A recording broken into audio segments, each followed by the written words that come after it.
छीन लिया मेरा भोला समन, राधा रमण मेरे राधा रमण। सभी गाएंगे और सभी अपने मुखार बिंदु को, अपनी जिह्वा को पवित्र करते हुए, ताली सेवा करते हुए सभी संकीर्तन करेंगे और हरि का गुणगान करेंगे। छीन लिया मेरा भोला समन,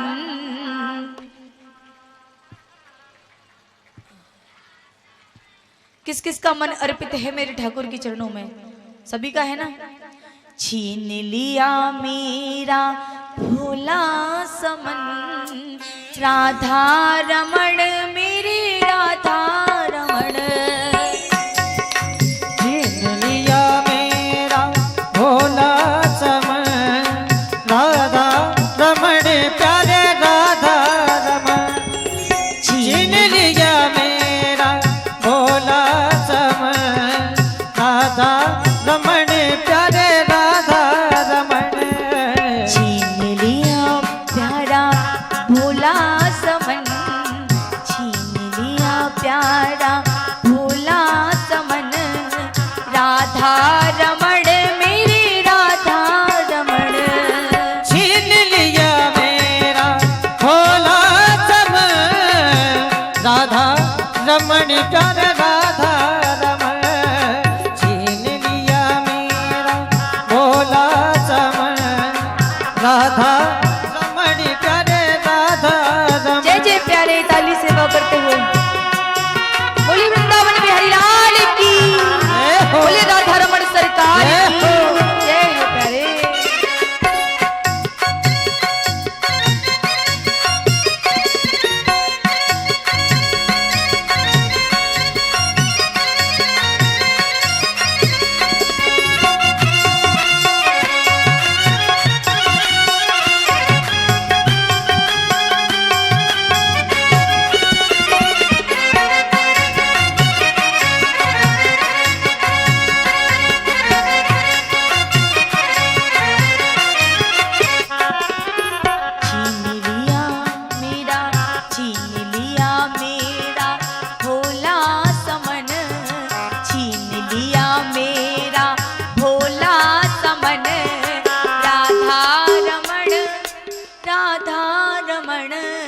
राधा रमण मेरे राधा रमण।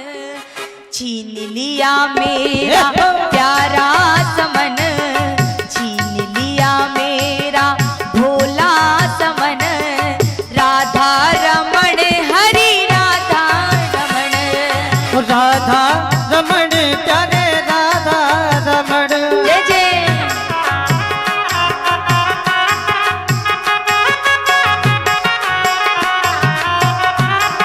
हरि बोल।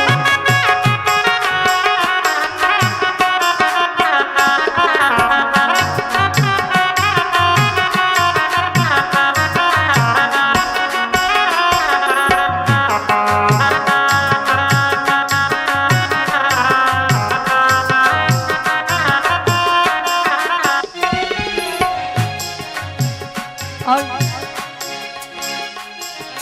छीन लिया मेरा भोला समन, छीन लिया मेरा भोला समन, राधा बड़े प्यारे राधा रमण। और राधा रमण प्यारे राधा रमण। छीन लिया मेरा, छीन लिया मेरा, हाँ छीन लिया मेरा भोला समन, राधा रमण मेरी राधा रमण। छीन लिया मेरा भोला समन, राधा रमण प्यारे हरि राधा बोल, रमण। बोली भक्त बिहारी लाल की।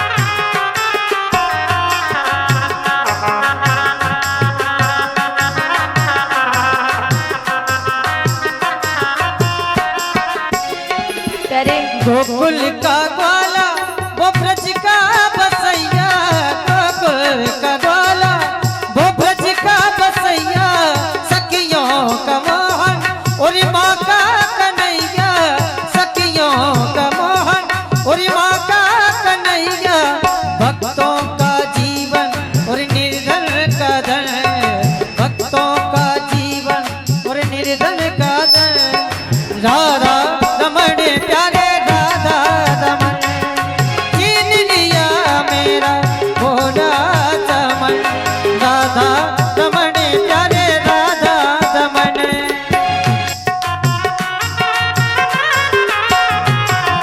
राधे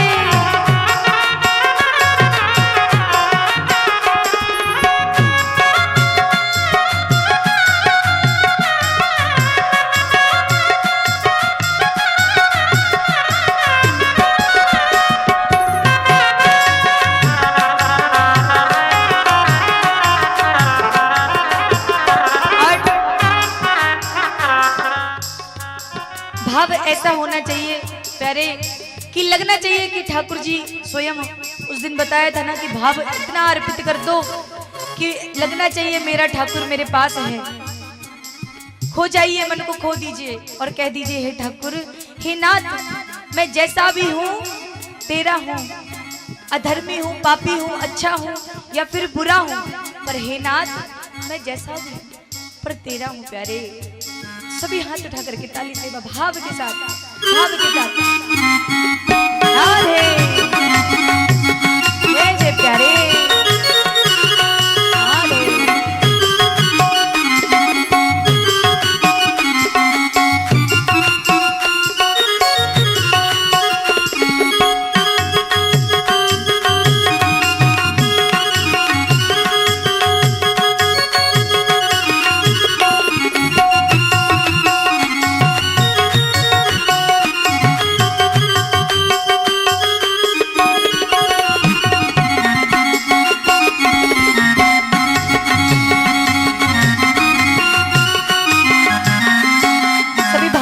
गाइए क्या? छीन लिया मेरा भोला समन, छीन लिया मेरा भोला समन, राधा रमण मेरे राधा रमण, अरे राधा रमण प्यारे राधा रमण, छीन लिया मेरा, हाँ छीन लिया मेरा, छीन लिया मेरा भोला समन, छीन लिया मेरा भोला समन, राधा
गलियों में हम शाम के दीवाने होकर नाच रहे हैं। क्या छीन लिया मेरा, छीन लिया मेरा, छीन लिया मेरा, छीन लिया मेरा भोला समन, राधा रमण मेरी राधा रमण, राधा रमण मेरी राधा रमण, राधा रमण मेरी राधा रमण।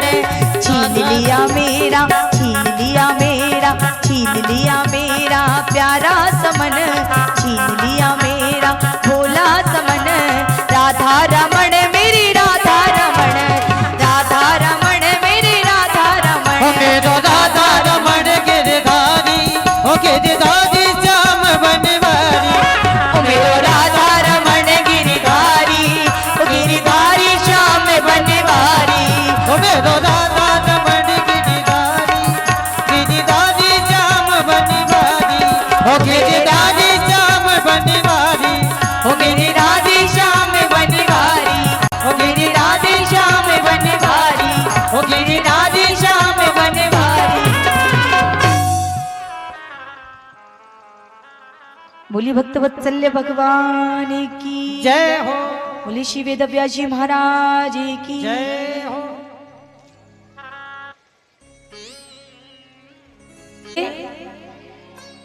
बोलिए राधे। ये जो जितने आगे बाल गोपाल बैठे हैं सिर्फ उनकी आवाज आती है, बाकी जो मैयाएं बैठती हैं उनकी तो बिल्कुल भी आवाज नहीं आती है, और यहाँ बाबाओं की तो बिल्कुल से ही नहीं आती। बोलिए राधे, बोलिए राधे। और आधे तो कहते हैं कि आधे आधे,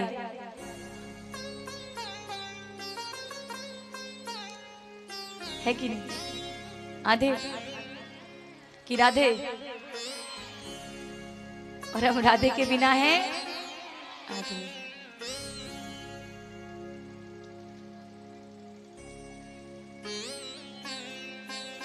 तो कथा से पहले, कथा से पहले जो कल सुना, कल कौन कौन सी कथाएं हुई?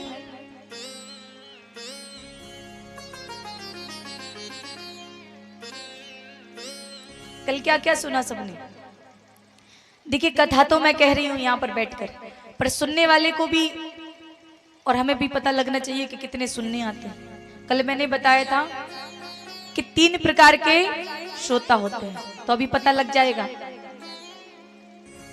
बताइए कल कौन कौन सी कथाएं हुई?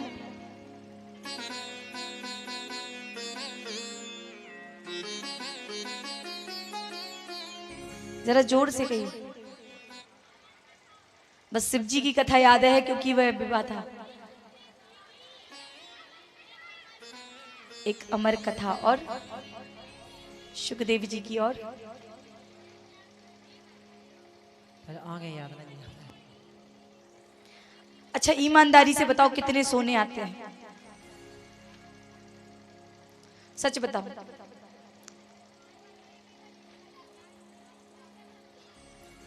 क्योंकि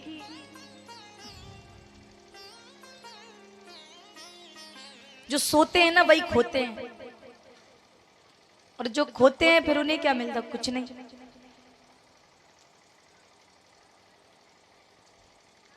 तो प्यारे ऐसा नहीं करना है, सबको सुनना है।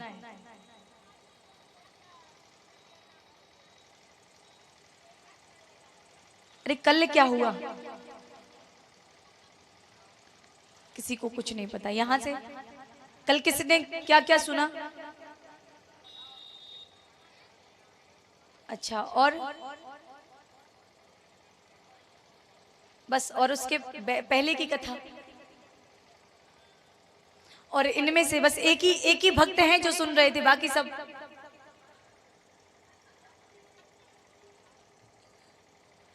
सब घर से परेशान हैं।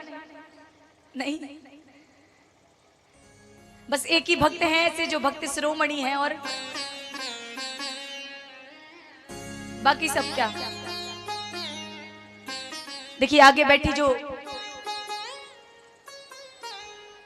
भक्त हैं उन्होंने तो बता दिया, क्योंकि कल पूरा ध्यान शादी पर चला गया, इसलिए शादी के कारण सब भूल गए। तो महाराज कल आपने सुना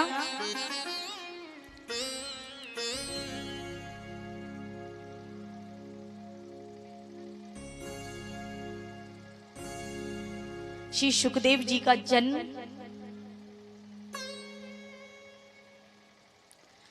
और श्री परीक्षित जी का जन्म और उनको श्राप लगा, और उससे पहले अमर कथा।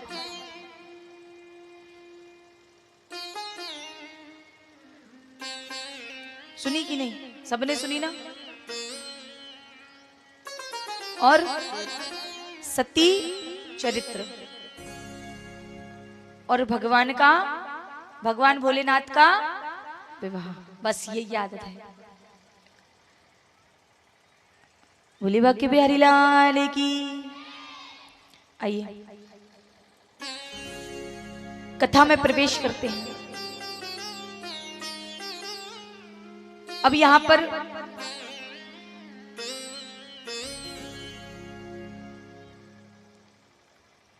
परीक्षित जी को श्राप लग गया कि परीक्षित जी की मृत्यु कितने दिन में होगी?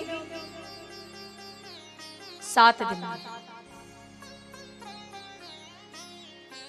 अब वह श्री सुखदेव जी मुनि महाराज से आग्रह करते हैं, निवेदन करते हैं कि हमें अमर कथा सुनाएं, उसका श्रवण कराएं। श्री सुखदेव जी महाराज आते हैं और उनके लिए एक व्यासपीठ बनाई जाती है और उनको उस पर विराजमान करते हैं।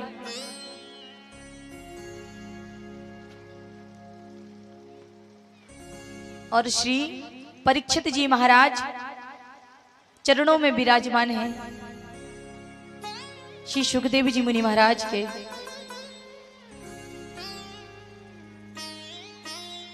और इससे पहले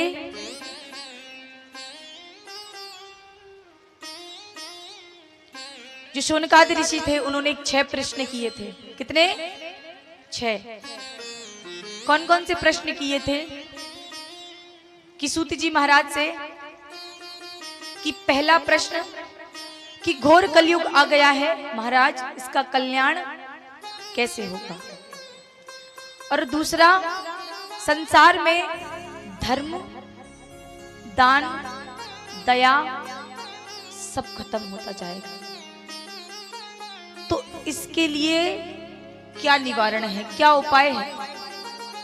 तीसरा है, जो भगवान है अब आने वाले दिनों में दिखाई नहीं देंगे, किसी को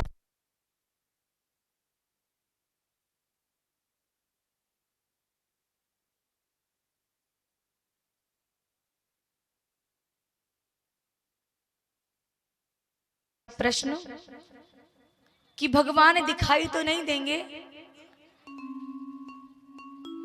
तो ऐसे आने वाले समय में मनुष्य का कल्याण कैसे होगा?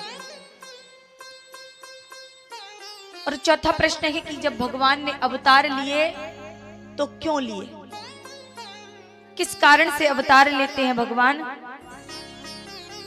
क्योंकि आजकल आप सभी जानते हैं कि भारत में, अपने देश में नित्य नए नए भगवान पैदा होते हैं, है कि नहीं? नित्य नए नए भगवान देखने को मिलेंगे आजकल। और 5वां प्रश्न है कि भगवान ने किस किस अवतार में क्या क्या कार्य किए।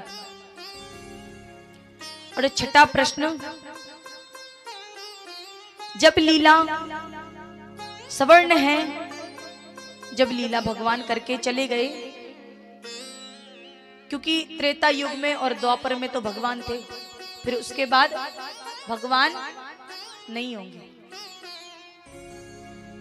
तो आने वाले कलयुग में प्राणी और मनुष्य का कल्याण कैसे होगा? तब भगवान जाते वक्त कहते हैं कि अगर कलयुग का कल्याण अगर कोई कर सकता है तो वो है श्रीमद् भागवत कथा, अमृतमय रूपी कथा। कल सभी ने धुंधकारी की कथा सुनी थी, कितने पाप किए थे। क्या हम में से किसी ने इतने पाप किए जितने उसने पाप किए? जब उसकी मुक्ति हो सकती है तो हमारी मुक्ति क्यों नहीं हो सकती?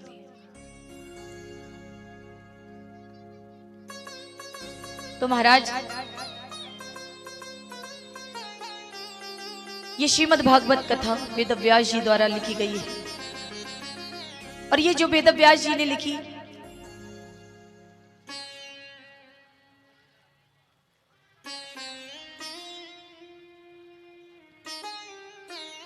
तो महाराज ये सबसे पहले नारद जी ने सुनी थी, और कल भक्ति मैया की भी कथा सभी ने सुनी थी।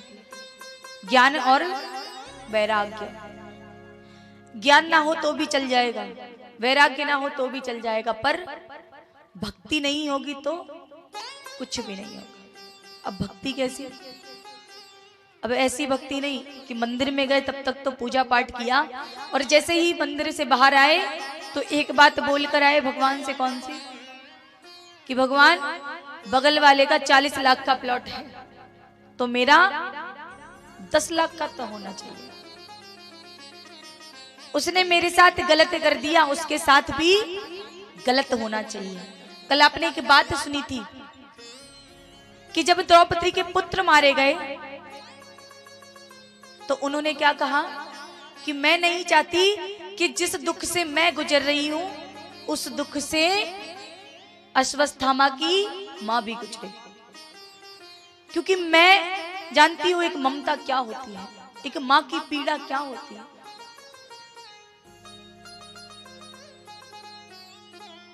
क्या पता उसकी मां सहन ना कर पाए। ऐसी भक्ति, ऐसी दया आजकल किसी में नहीं होती। ऐसी दया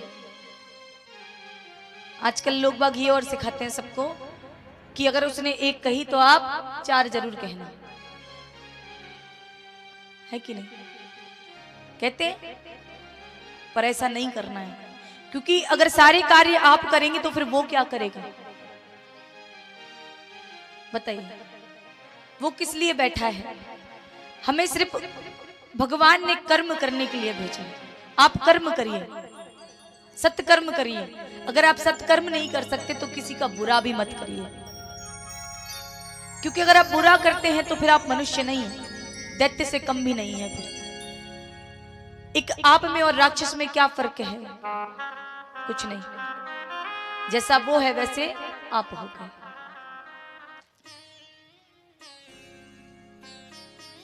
कौन अच्छा है कौन बुरा है इसका निर्णय उस पर छोड़ दीजिए, आप सिर्फ कर्म करिए। ऐसे ही महाराज एक बार एक संत जी थे, भगवान की भक्ति में इतने मग्न हो गए, इतने मग्न होकर जा रहे थे रास्ते में। महाराज इन बच्चों को जरा शांत कराएं। तो महाराज यहाँ पर एक संत बड़े मग्न होकर जा रहे थे भक्ति में, हाथ में माला लिए और रास्ते में चलते चलते जा रहे हैं। और जैसे ही एक नदी के पास पहुंचे, एक धोबी ने कपड़े धो करके सूखने डाले थे। एक धोबी ने कपड़े सुखाने के लिए डालते हैं ना नदी के किनारे, ऐसे ही डाल रखे। तो महाराज वो संत इतने मगन थे कि उन्हें पता ही नहीं लगा कि धुले हुए कपड़ों से कब गुजर गए।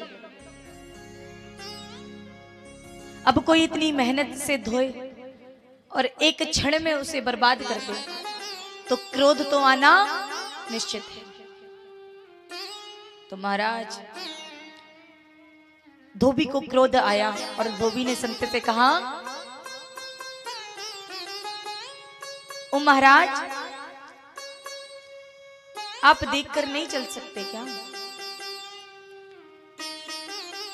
तब संत ने कहा, महाराज मैं भगवान की भक्ति में इतना लीन था, इतना मगन था कि मैं देख ना सका।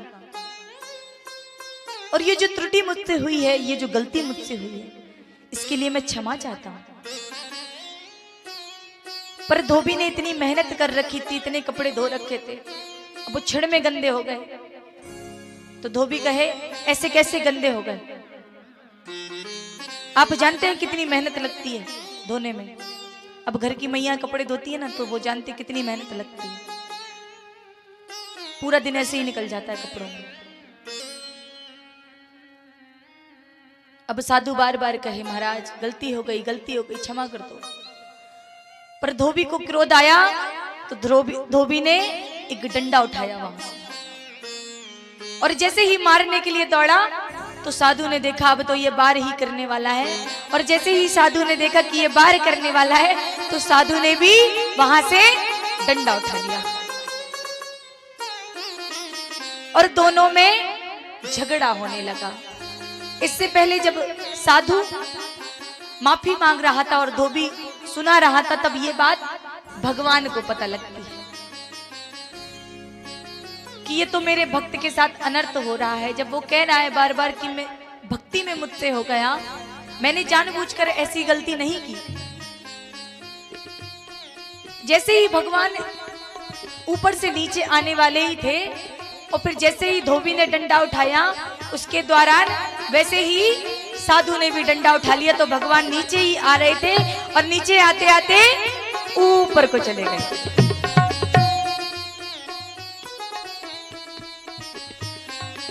ऊपर चले गए। जब लक्ष्मी मैया ने पूछा, अरे प्रभु आप तो अपने भक्तों की सहायता करने के लिए नीचे जा रहे थे, फिर अचानक से ऊपर कैसे आ गए? बोले उसको मेरी जरूरत ही कहाँ है। बोले कैसे महाराज? बोले जब आपस में ही निपटारा कर लेंगे तो फिर मेरी जरूरत क्या है। जब उसने भी डंडा उठा लिया और उसने भी डंडा उठा लिया, तो कहाँ मेरी जरूरत है। ऐसे ही महाराज भक्ति ऐसी नहीं होनी चाहिए कि हम दूसरों का बुरा करने चले जाएं। अगर वो मेरे साथ गलत कर रहा है, तो जरूरी नहीं है कि उस वक्त हम उसको भला बुरा बोले या फिर बाद में भी बोले। हम किसके आश्रित हैं? भगवान के। जीवन किसका है? भगवान का। सांसें किसकी हैं? भगवान की। ये जो हाथ और ये जो पैर हैं, ये किसके हैं? फिर हमारा क्या है? फिर भी हम इतना घमंड करते हैं। किस बात का घमंड है प्यारे? वो कहते हैं अरे तुम नहीं जानते मैं किसका बेटा हूं। अगला कहे अरे तुम ना जानो कि मैं किसका बेटा हूं। अब ये कौन बताए कि सब यहां पर परमात्मा के बच्चे हैं। तो महाराज भक्ति निस्वार्थ होनी चाहिए, उसमें कोई भेद या फिर द्वेष नहीं होना चाहिए किसी के प्रति। अब महाराज कथा में आगे चलते हैं। तो यहां पर श्री परीक्षित जी महाराज को श्राप लगा, तो मुक्ति पाने के लिए श्री सुखदेव जी महाराज से पहला प्रश्न करते हैं कि महाराज मुझे आप भगवान के विभिन्न अवतारों के बारे में बताएं। और यहाँ पर श्री सुखदेव जी महाराज विराजमान हैं।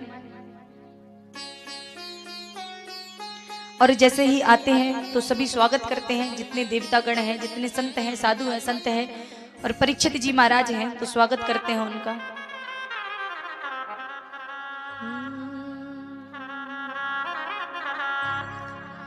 बड़ी भागे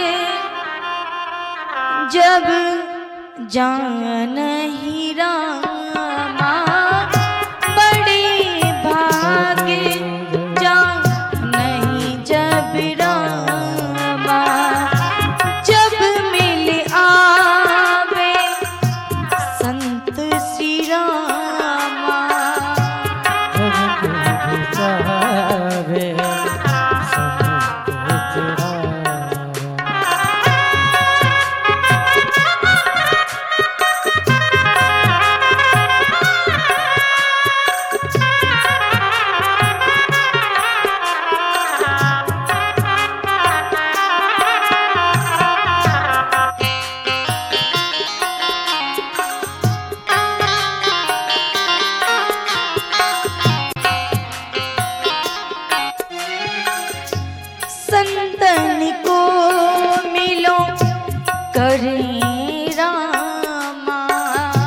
संतन को मिलो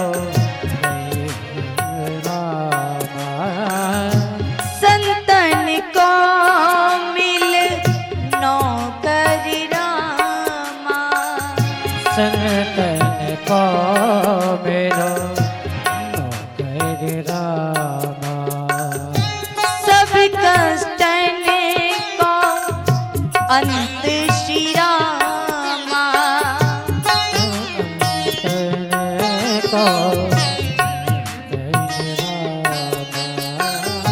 बड़ी भाग्य सब जानई रामा, जब मिलने आवे संत श्री रामा, संतन को मिले नौकरी रामा, सब कष्टन को अंत श्री रामा, सब कष्टन को अंत श्री रामा।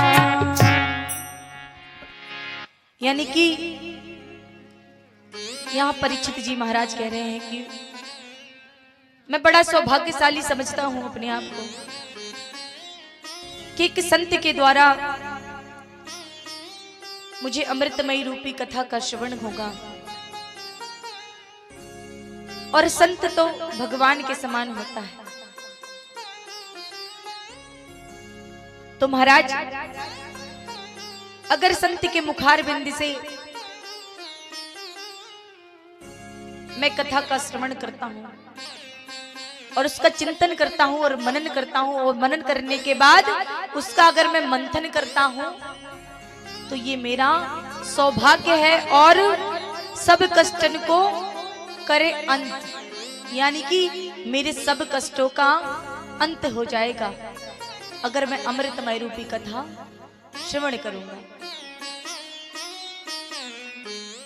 तो महाराज, यहां पर परीक्षित जी कहते हैं महाराज कि आप हमें भगवान के विभिन्न अवतारों के बारे में बताएं। तो पहला अवतार हिंसा अवतार। भगवान के कितने अवतार हैं? बस एक ही भक्त है।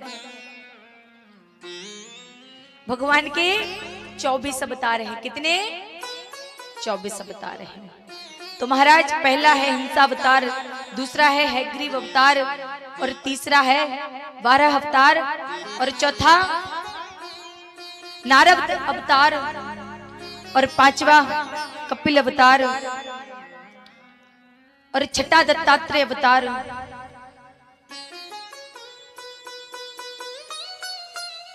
और सातवां है मनुसची अवतार, और नौवां ऋषभदेव अवतार, और राजा पृथु अवतार, और मत्स्य अवतार, कश्यप अवतार, और धन्वंतरी अवतार, और मोहिनी अवतार, और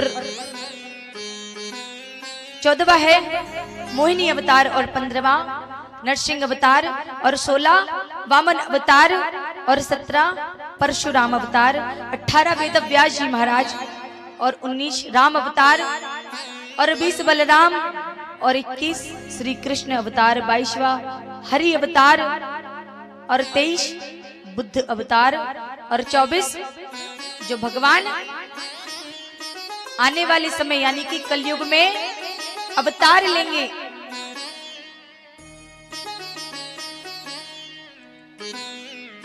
कलयुग में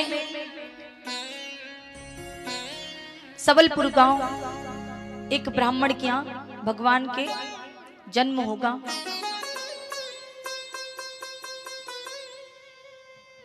तो महाराज, इसमें 2 अवतारों के बारे में ज्यादा नहीं बताया। पहला है हिंसा अवतार, जिसमें भगवान ने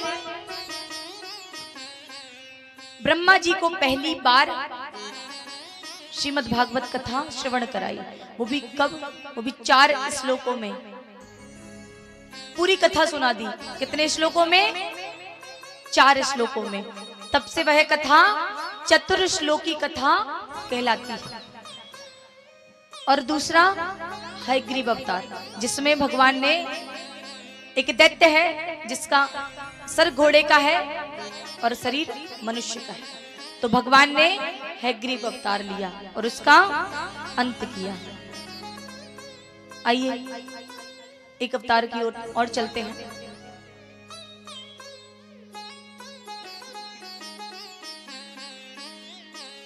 दत्तात्रेय अवतार। तो महाराज, जो माता अनुसुईया है उनके पुत्र हैं ये।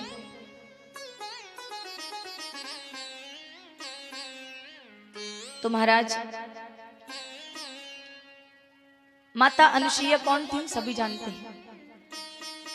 एक पवित्र नारी जिसे कहते हैं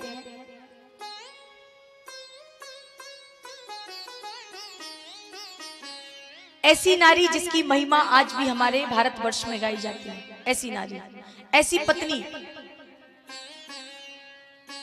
पहले कहते हैं कि पतियों के नाम नहीं लेते थे, अब तो सब चलता है। पहले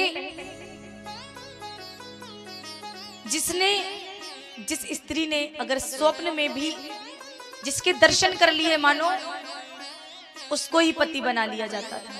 उसके सिवा फिर किसी और को नहीं देख सकते थे। जिसके दर्शन कर लिए मानो सपने में, वही पति है, उसके अलावा कोई और नहीं। फिर अब तो डाइवोर्स भी होने लगे, तलाक भी हो जाते बहुत जल्दी, क्योंकि रिश्ते चलते कहाँ है कि नहीं। ऐसे एक बार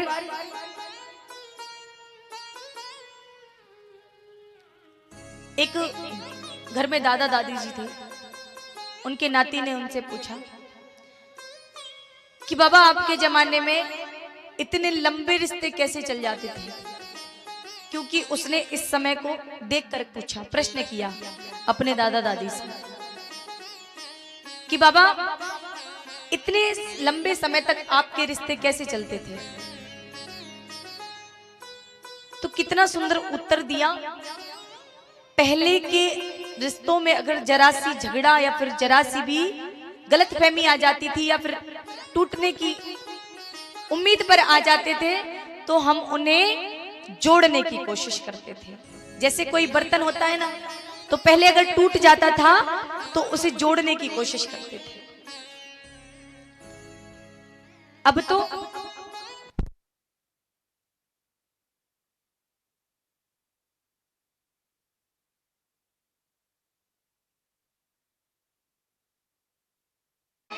जरा जोर से बोलिए, मैया खा के नहीं आए हैं क्या खाना, भोजन प्रसादी पाकर? सब आए ना भोजन प्रसादी पाकर? तो बोलिए राधे।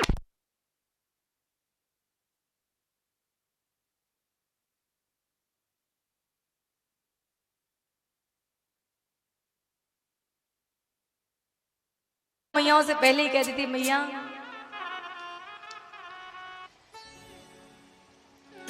वो क्या है ना, पिता थोड़ा कठोर सख्त दिल का होता है और मैया बिल्कुल नरम दिल की होते हैं। या से मैया की बात पहले सुनी जाती है।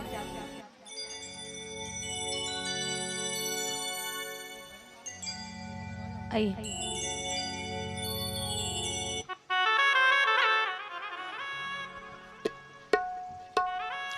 अरे दो न धरियो गगरिया, अरे हाँ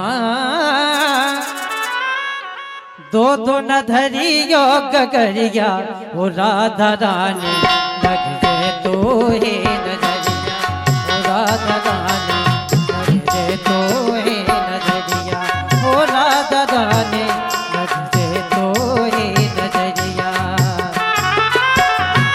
दो न धरियो गगरिया, दो न धरियो गगरिया, वो राधा रानी लग जे तो हे नजरिया, वो राधा रानी लग जे तो हे नजरिया।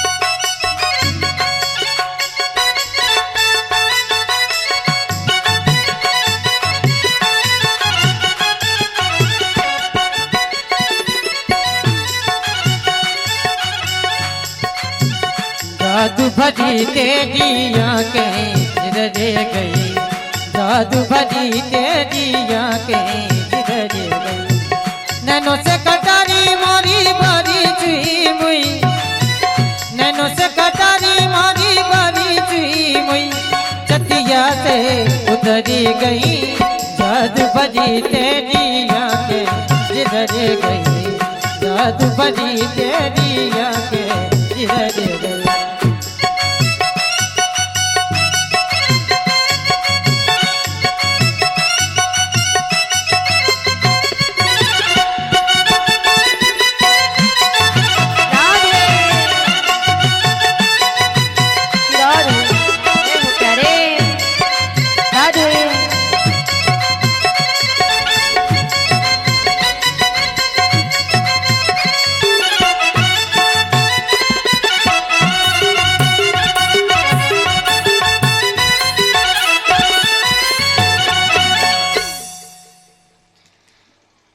बोली वृंदावन बिहारी लाल की जय, बोली भक्तवत्सल्य भगवान की जय, बोले खाटू नरेश की जय।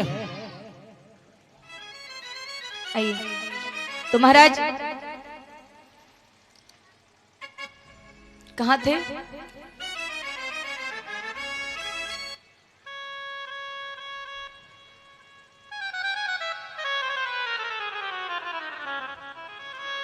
कहाँ थे?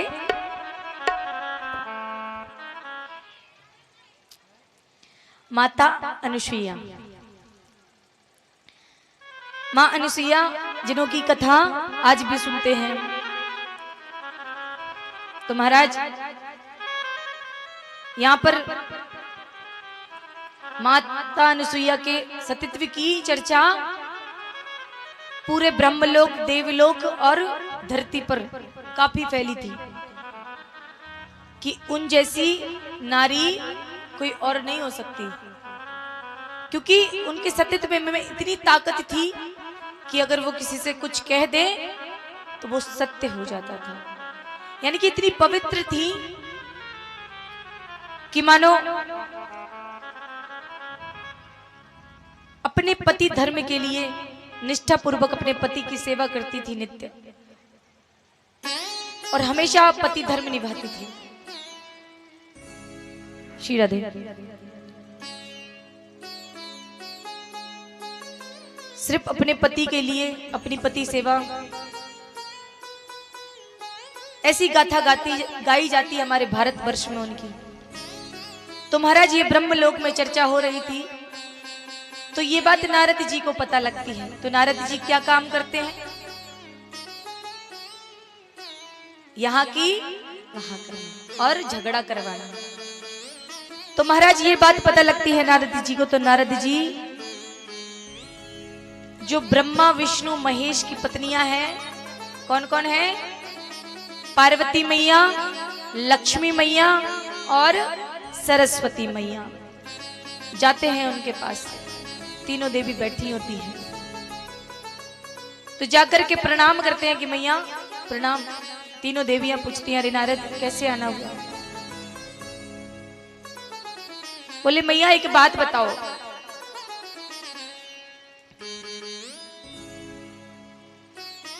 एक भारतवर्ष में नारी है जिसकी गाथा गाई जाती है मां अनुसुईया की, जो अपने पति धर्म के लिए कुछ भी करने को तैयार है, पर पति धर्म नहीं छोड़ती, यानी कि विमुख नहीं होती अपने पति से।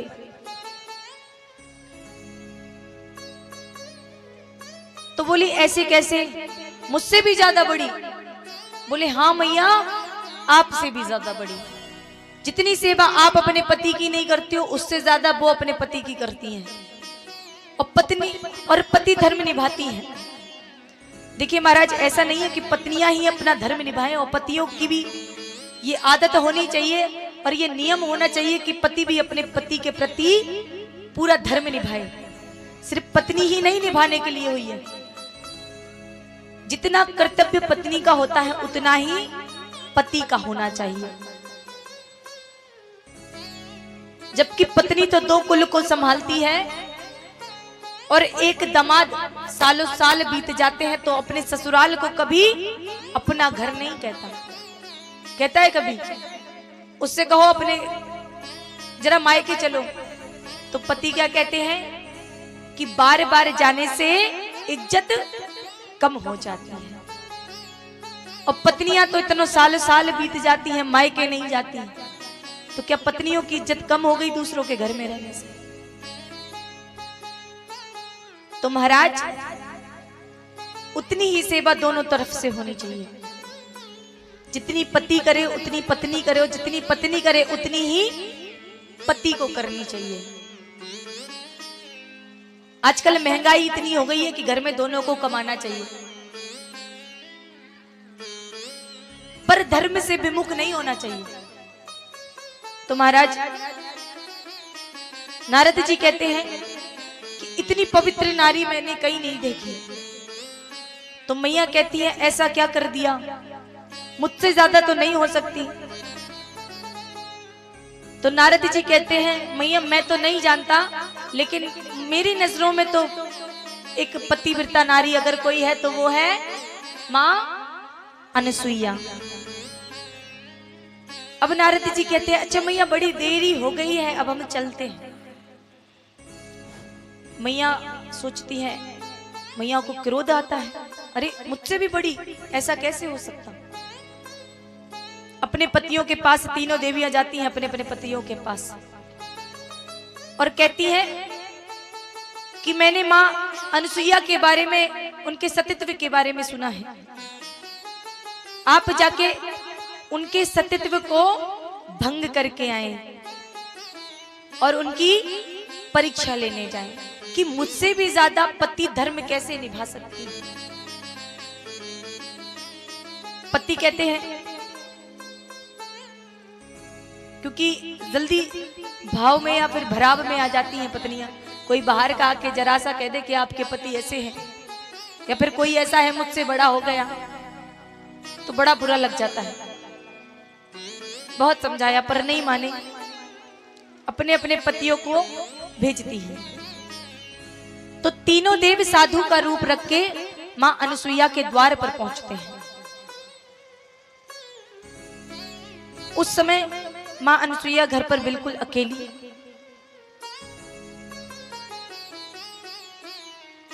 जैसे ही भिक्षा मांगने के लिए द्वार पर पहुंचे तो कहते हैं भिक्षाम देही। क्या कहते हैं? भिक्षाम देही। बस इतने ही भक्त हैं जो सुन रहे हैं, बाकी सब सो रहे हैं। तो महाराज द्वार पर जाकर आवाज लगाते हैं कि भिक्षाम देही। मां अनसुईया को पता लगता है, बाहर आती है दौड़ी दौड़ी फल लेकर। जैसे कोई मांगने आता है ना तो हम देने जाते हैं, ऐसे ही मां अनसुईया द्वार पर कुछ फल लेकर आई और देने लगी। तो साधु कहने लगे, जो भगवान साधु के भेष में है, कहते हैं मैया ये मुझको नहीं चाहिए। तो मां अनसुईया ने कहा तब क्या चाहिए? मां अनसुईया ने सोचा ऋषिगण हैं, संत हैं, कई दिनों से घर से निकल जाते हैं तो भूखे रह जाते होंगे, तो भोजन मांग रहे होंगे। तो साधुओं ने कहा मैया मैं ये फल नहीं खाऊंगा। बोले भोजन करेंगे? बोले भोजन भी ना करूंगा। बोले फिर क्या लेंगे? बोले आप वचन दीजिए कि जैसे जो मैं मांगूंगा आप उसी प्रकार से मुझे भोजन ग्रहण कराएंगे। मैया बोली ये कौन सी बात है, भूख लगी है तो खाना खा लो, बहुत से बहुत, और क्या मांगेंगे आप? धन मांगेंगे? इससे ज्यादा और है ही क्या मेरे पास? तो बोले वचन दो। तब मैया ने कहा अरे तुम जानते हो मैं एक पतिव्रता नारी हूं, मैं तुम्हें श्राप दे सकती हूं।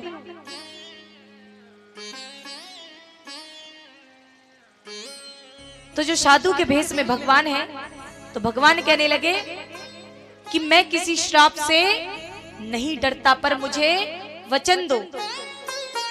मां अनसुईया कहती है जो श्राप से भी ना डरे वो कोई साधारण साधु नहीं हो सकता। मां भीतर आई, हाथ में जल लिया और आंखें बंद करके अपनी सतीत्व शक्तियों के द्वारा देखा कि ये कोई और नहीं ब्रह्मा विष्णु और महेश हैं जो मेरी सतीत्व की परीक्षा लेने के लिए आए हैं। अब महाराज मैया कहे आओ अंदर, अंदर आओ। मैया अंदर ले आई तीनों को और बोली बैठो जरा। आसन लगाती है मैया, तीनों को बिठाया। मैया ने कमंडल से जल लिया और अपनी पतिव्रता धर्म के अनुसार अपनी शक्तियों के द्वारा कहा कि अगर मैं पतिव्रता नारी हूं सच में और मैं अपने पति की निष्ठा पूर्वक अगर सेवा करती हूं तो हे प्यारे ये तीनों छोटे छोटे बालक बन जाए। उन्होंने वचन मांगा था। कौन सा वचन? कि जैसे मैं भोजन मांगूंगा वैसे कराऊंगी। अब वो वचन ये था कि आप मुझे नग्न अवस्था में भोजन कराएंगी, यानी कि बस एक भी नहीं होना चाहिए आपके बदन पर, आपके तन पर एक वस्त्र नहीं होना चाहिए। तो मैया ने तीनों को क्या किया? छोटे छोटे बालक बना दिए। और ज्यों प्रभु बालक के रूप में आए तो मैया ने दुग्ध पान कराया। जैसे वचन मांगा था वो पूरा किया। अब महाराज मैया के घर 3-3 बालक हो गए। अब ये बात पता लगती है ऊपर तीनों देवियों को। मैया कहती हैं इतनी देर हो गई है, इतना विलंब हो गया है, अभी तक घर वापस नहीं लौटे। तो नारद जी को भेजती हैं, जरा जाकर पता लगा के आओ। नारद जी कहते हैं अरे मैया कैसी बात करती हो, मैं तो सब जानता हूं, जरा देख कर आओ पतियों की कैसी हालत हो रही है नीचे। अब जैसे ही मैया को पता चला, तीनों मैया आई दौड़ी दौड़ी। किसके पास गई? मां अनुसुईया के पास। और मां अनुसुईया से कहती हैं कि मैया मेरे पति मुझे वापस दे दो। और यहां पर मैया ने 3 पालने डाले अपने घर में। कितने? अगर मानो प्रभु आपके घर आ जाएं तो आप क्या करोगे? सब अपने घर बुलाना चाहते हैं ना प्रभु को। तो आइए देखिए कैसे माता अनुसुईया कैसे लाला को पालने में झुला रही है, तीनों को, ब्रह्मा विष्णु महेश, और आनंद ले रही है नन्हे नन्हे बालकों का।